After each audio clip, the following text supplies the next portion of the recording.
This is the story of Glenn Goode, a Texas fiberglass man that turned his front yard into one of the most well-known roadside attractions. A man who believed in the selling power of big people, resurrecting these old giants during a time when others were being removed. His collection, known as Glenn's Big People, represents the passion of one man to restore, rebuild, and display these giants decades before they had much of a following. Because of the road that Glenn paved and the attention he received, these giants, known today as Muffler Men, are becoming one of the most visited roadside attractions in the nation.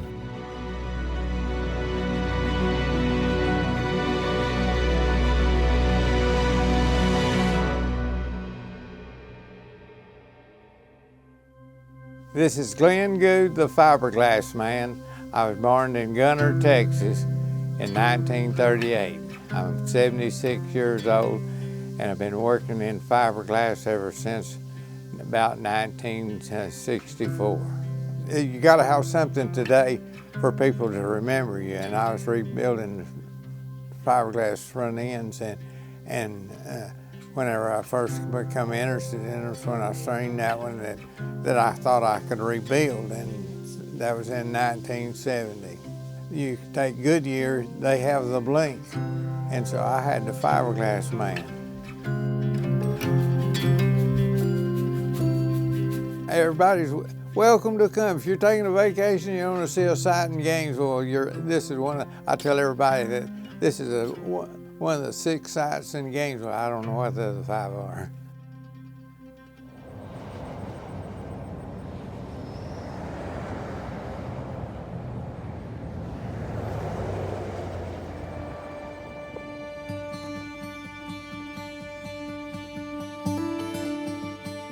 Hi, my name is Joel Baker. I run American Giants, and basically what we do is we restore Muffler Men, giant fiberglass statues from the 1960s, so businesses can continue to use them.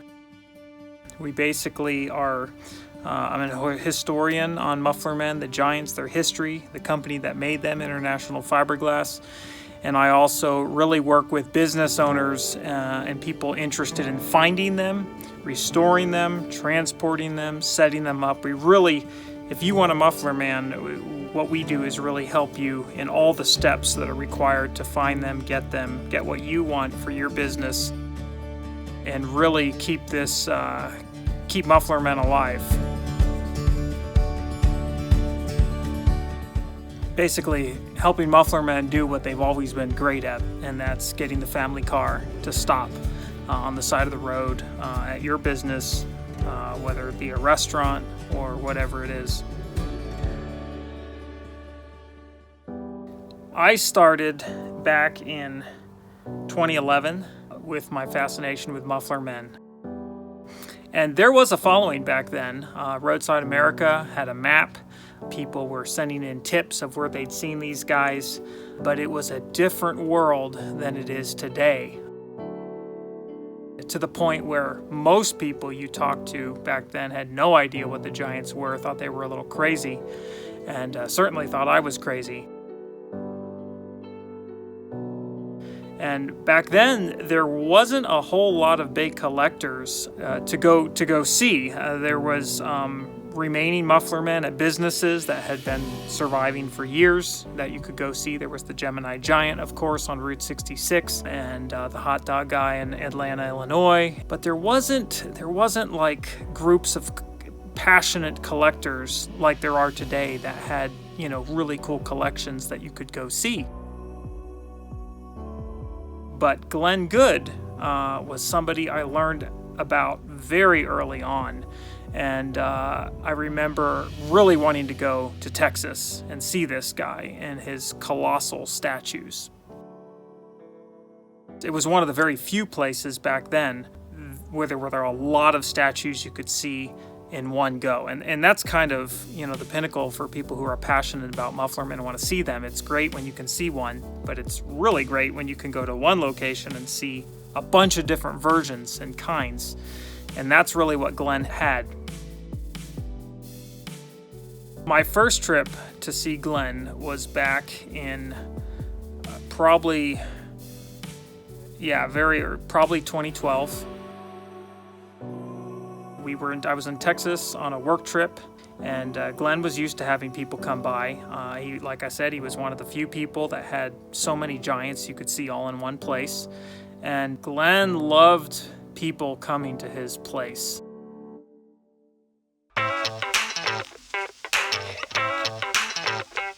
Now, I have a lot of people in the summertime, man. Sometimes there's the only thing is people will stop on the highway out there, and I holler at them and tell them to pull in the driveway. I'm afraid they'll have a wreck if they stay out there on the highway. So everybody's welcome to come. If you're taking a vacation, you want to see a sight in Gainesville. As soon as we got there, he jumped in his golf cart and drove down from his house and gave us the tour. He showed us the giants. He took us in the shop. He showed me the molds he had made of the heads so he could make more heads. He started to tell me this fascinating story that started back in the 70s for him. And he took us out back and showed us the grocery bags for the Big John statues, and there was a pile of grocery bags back there. And I was like a kid in the candy store. This is during a time when I felt very much alone in my passion for Muffler Men. There was very few people on social media that were talking about it at all. And so I was just ecstatic to see Glenn, and for the first time really have somebody like kind of get it, so we were just doing Muffler Man talk the whole time here.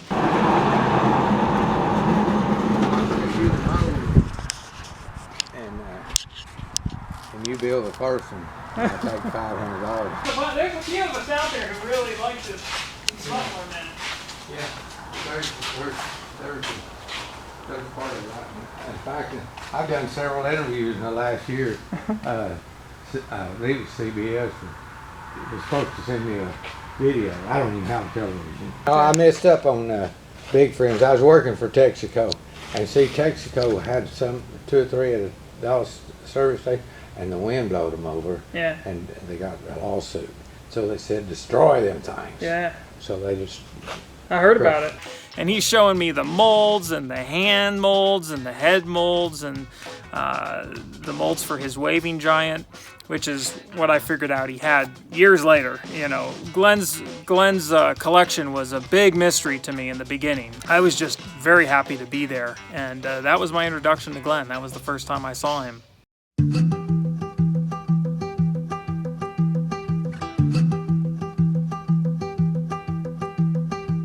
Glenn always welcomed people to his place.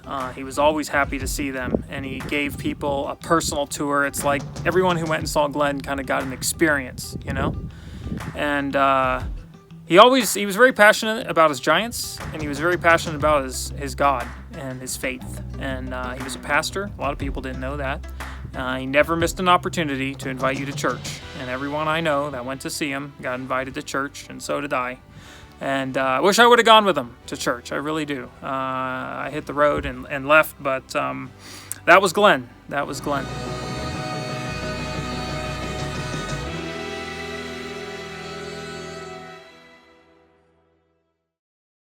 As I continued and the years went by, we got into restorations. I learned a lot more about the Giants. I learned exactly what Glenn had and what he had cobbled together, and I started to fully understand everything that Glenn had done. But I knew Glenn was special. He was a man well before his time.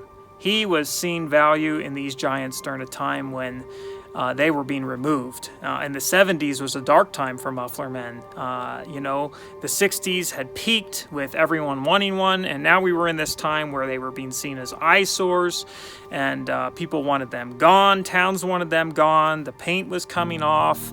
The 70s and 80s, these things were being taken down, gotten rid of. And that's when you have Glenn, who had the passion that many of us do today, but way back then when no one else did. And as I got into restoration, and I really, over the years, started to see the interest in Muffler Men grow, I had an interest to tell Glenn's story. And many had done this. There had been articles written about him, and Roadside America did some great work on him. They flew out here from California and did an interview just sort of like yours, but not near as extensive as what you're doing. And I told them, I told them to come to my shop. I'd show them my molds and everything. And I said, it cost you $50 to get in. They said, we're not worried what it's going to cost us to get in. Said, we're wondering what you're going to charge us to get out. And we talked for a good while, and I showed him all my pictures and everything that I had.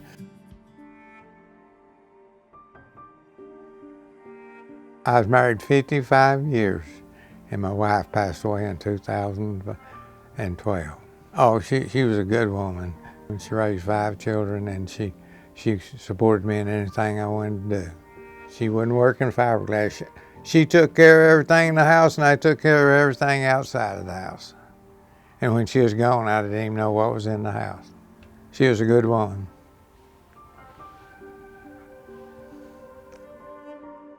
His wife passed, and I'd occasionally call him, and I could just tell he was getting lonely, he was getting tired. Glenn was sounding different to me every phone call progressively, and so the urgency in me to get down there and record his story really continued to grow. In 2014, Glenn put up his last giant. By January 2015, the time had finally come that I was going to be down in Texas again, and it was cold. Glenn was suffering from a sore on his lip that he had cream on, and he wore a mask outside because the weather was cold and it hurt his lungs. And he was getting older. He didn't have the energy he had a few years before when I had seen him. So I was very glad we were there. He was glad we were there. He actually gave us a bunch of Big John grocery bags. The Big John statues that he has out front, they held grocery bags. These had been in the back for years by his old school bus, and he said I could have them. So I loaded them up. We had a truck there that day. We loaded all those bags up, and then he invited us inside. This was the first time I had been in Glenn's house, and in his little living room there, and we brought in our cameras and our audio guys and our camera guys and everything, and Glenn was pretty impressed. I didn't know y'all was going to this extent. Well, now I'm getting paid. And we were miking him up, and he was showing us all his old picture collection and everything. And I was ecstatic. I was really thankful that finally we were getting this on tape, and it was finally time for Glenn himself to tell his story.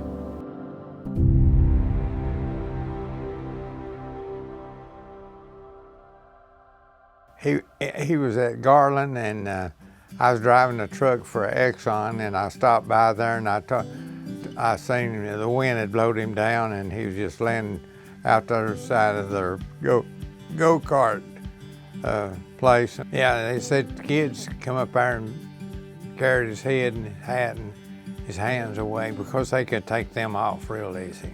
And I stopped and told him, I says, I'll give you $5 and haul that man away from me. and handed them a business card, and of course they laughed at me and said $5. And so I went to California after that, and I come home, my phone was ringing, and they said, "You still want this fiberglass man?" I said, "Yeah, I'll still come and get him, give you $5 for him." And they said, "Come get him." The story of Glenn's go-kart giant really started 8 years before he discovered the headless giant at the J&J kart track in Garland. In 1963, Pruitt Fiberglass in Lawndale, California, was having great success selling fiberglass horses and animals, and hired sculptor Bill Swan to create a 20-foot Paul Bunyan giant. Owner Bob Pruitt wanted to expand his fiberglass business, and by 1964, he was selling the axe-holding giant along with the animals. Around this time, Bob sold some molds to International Fiberglass of nearby Venice, and the Bunyan was included in the sale. The Giants continue to be popular with car dealerships, gas stations, and all sorts of family-oriented businesses from restaurants to amusement parks. International Fiberglass increased their sales by altering the Giant slightly to create other characters, such as cowboys, snurds, and pirates, to name a few. By 1966, they started making statues that did not fit the general look of the Bunyan. New statues were made for Viking Carpets, Texaco, Tony's Pushcart, and other companies that wanted something unique and different. One such creation was a 22-foot-tall waving giant with a long-sleeve shirt. Now, he could be ordered with an optional necktie or suit coat, and he came with a $3,000 price tag. Only a handful of these versions were sold, but go-kart tracks seemed to be attracted to them, and one ended up at a track in Ohio, and one with the optional necktie ordered for the track in Garland.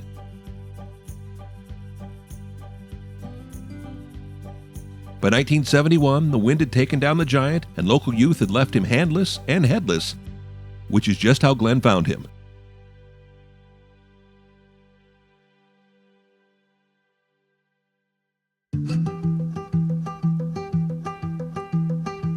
I carried him home and set him at the back of my shop, and in my spare time I started working on him, and I got him repaired, and I still didn't have a head for him, and I found this guy down at Canton that had one sort of like him, and so I called him up and asked him, I said, "Would you loan me your head and the hat?" And he said, "Yeah." And so I went down there with me and my boy, and with a ladder, and the cowboy was standing up, leaning up against the telephone pole, and with him standing up, me and my two sons went down there, and we pulled his head off and his hat and dropped it. Didn't have nothing but a rope now, and dropped it to the ground and brought it home and made molds off of it and took it back. And with him standing up now with nothing but a rope and a ladder, we put him back together for him.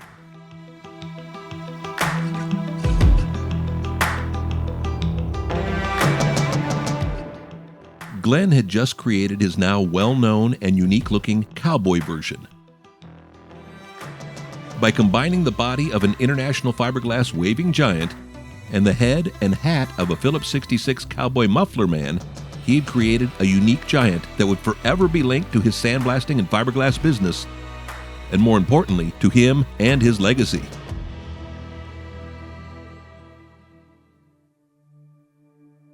Now, I still, after I had my mold for my head and my hat, I still liked his hands, and I couldn't find nobody that had any hands that I could mold off of.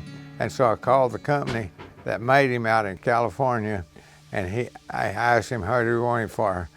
He would send me some hands for it. He wanted $650 for just the hands, and I was too poor to pay $650, so I started looking. And so I was at Dallas on Interstate 35 at Ken's Muffler, and the wind had blowed his man down.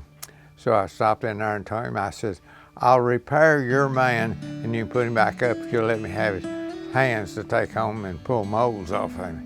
And he said, "Okay." So he let me have his hands, and I've come to Gainesville with him, and he built me some hand molds. and went back up there and on top of his roof now, climbed up on top of his roof and repaired his, and as far as I know, his is still standing today. Had a friend, a preacher friend up in Hickman, Kentucky, and he was down here, and he said, Glenn, the way you're gonna put him up is don't put him behind. I was gonna put the telephone pole behind him like they did down at Canton. He says, put it up his leg, and so I put him up and stood him up, and I had a friend that had a ladder truck that he puts up signs, and he said, I don't know whether mine will pick that thing up or not. And I said, oh, he ain't heavy, and so he's the one that came up here, and so we put him up, and that was in 1971 when I had him fixed up and ready to go. I had a son and was going in the sandblast business at Crum, and so I had a guy that was pretty good in fiberglass, and so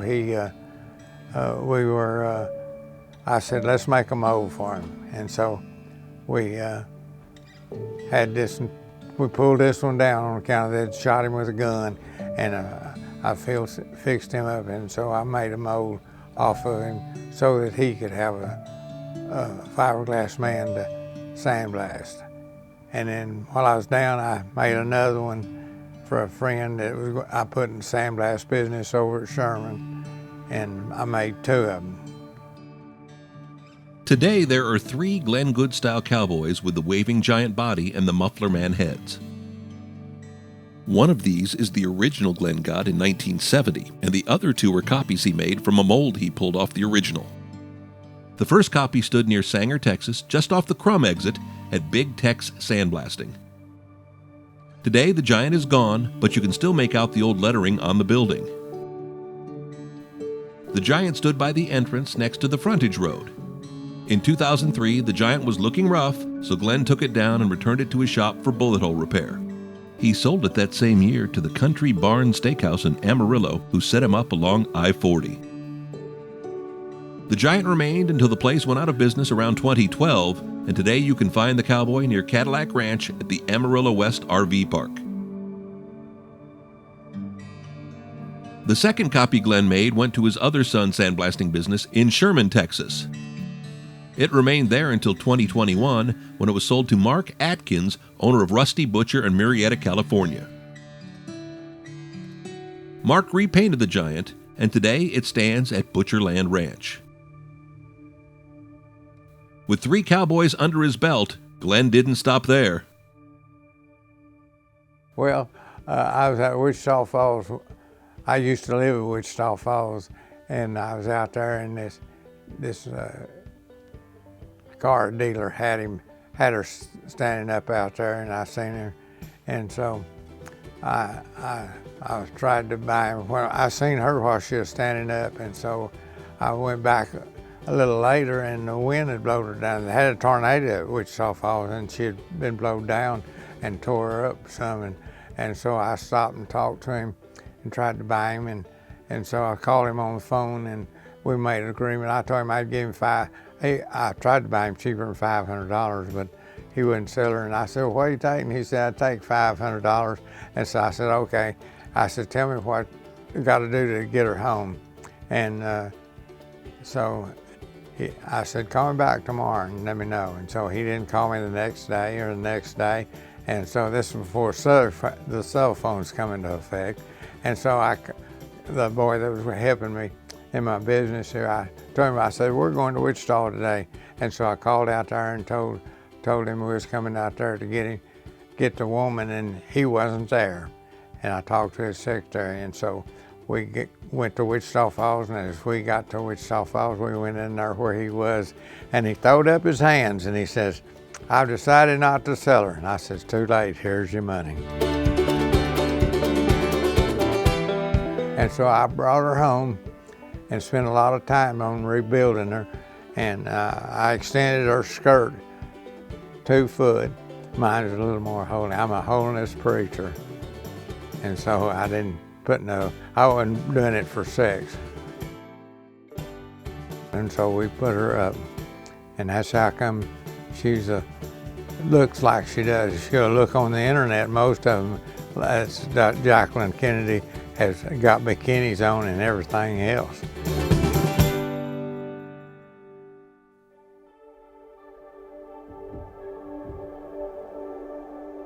In the 1960s, Bob Martin and Frank Bailey of Southern Illinois formed a partnership called Martin & Bailey.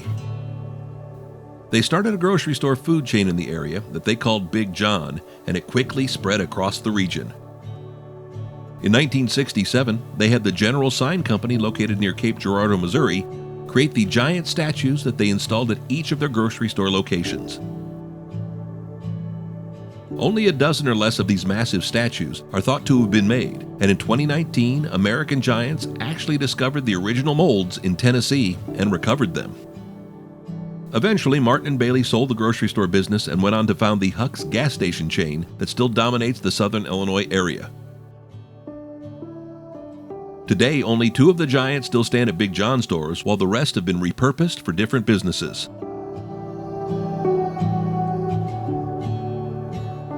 We was taking a vacation and we went out to my preacher friends at Hickman, Kentucky at the Church of Jesus Christ. And he said, I thought of you today. I said, how come? He says, because there's 2 Big Johns over there by the bowling alley that's just laying down. And I told him, I said, I'll go over there and buy them. And so after church, we went over there and sure enough, there's 2 Big Johns laying down by the bowling alley. And so I come home in a day or two, and so I found out their telephone number, and I called this guy, and he said, yeah, we'll sell them. And so I said, how much you want for them? And I don't remember what he said, but it was more than I wanted to pay. And so I waited 6 months, and I called him back. I said, you still want to sell them, big man? He says, yeah, we got to get rid of them. And so I said, I'll give you $300 a piece for them. And he said, okay, go get them. And so I drove up to Tennessee, close to Hickman. And so I was going to take them apart and put them on a trailer, and there's some kids walking by out there. There's about 6 or 7 kids, and I said, hey, you kids, come over here and help me load this Big John up. And so we went over there, and I didn't have him parked in, and we couldn't even budge the back of him. They had so much steel in him that it was pitiful. There's so much steel in there, we couldn't move him. I said, well, how am I going to do it? And so I disassembled him, took a grinder and ground his arms off so I could haul him home. Went down by the lumber yard, and I told them I need to use their forklift. And so they said, yeah, we'll rent you that forklift with an operator. And so they came down there, and they loaded him up on the trailer in my truck, and I hauled him all the way from Tennessee home. I didn't put the sacks back on him, but I got them, and you got them now. Yeah. So why didn't tell me why you didn't want to put the sacks back on them? It's too hard. It's too hard to put back on there, and I wasn't advertising the groceries. I was advertising big people.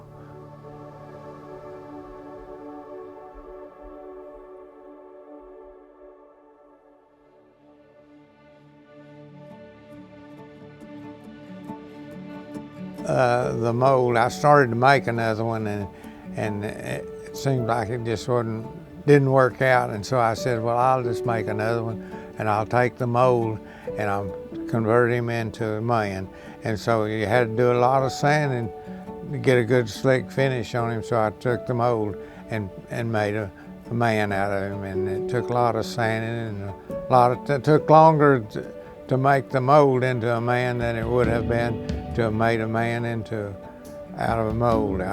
But I didn't have nobody to help me, and I could do all this sanding and everything by myself, and so that's how come me to take the mold and to make it into a man. And it looks pretty good, I think.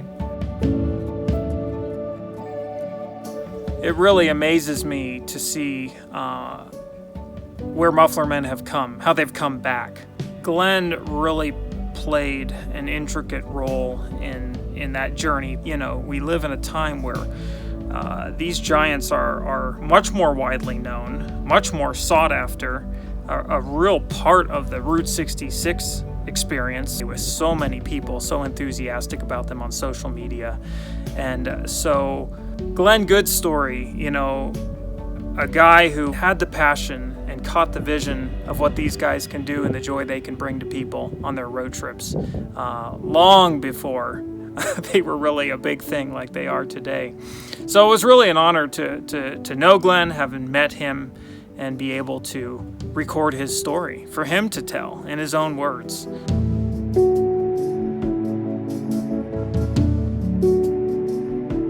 So that's the end of the fiberglass man. Not making any more, not selling any. They're going to be there. I've got it in my will that they'll be there for 5 years after I'm dead.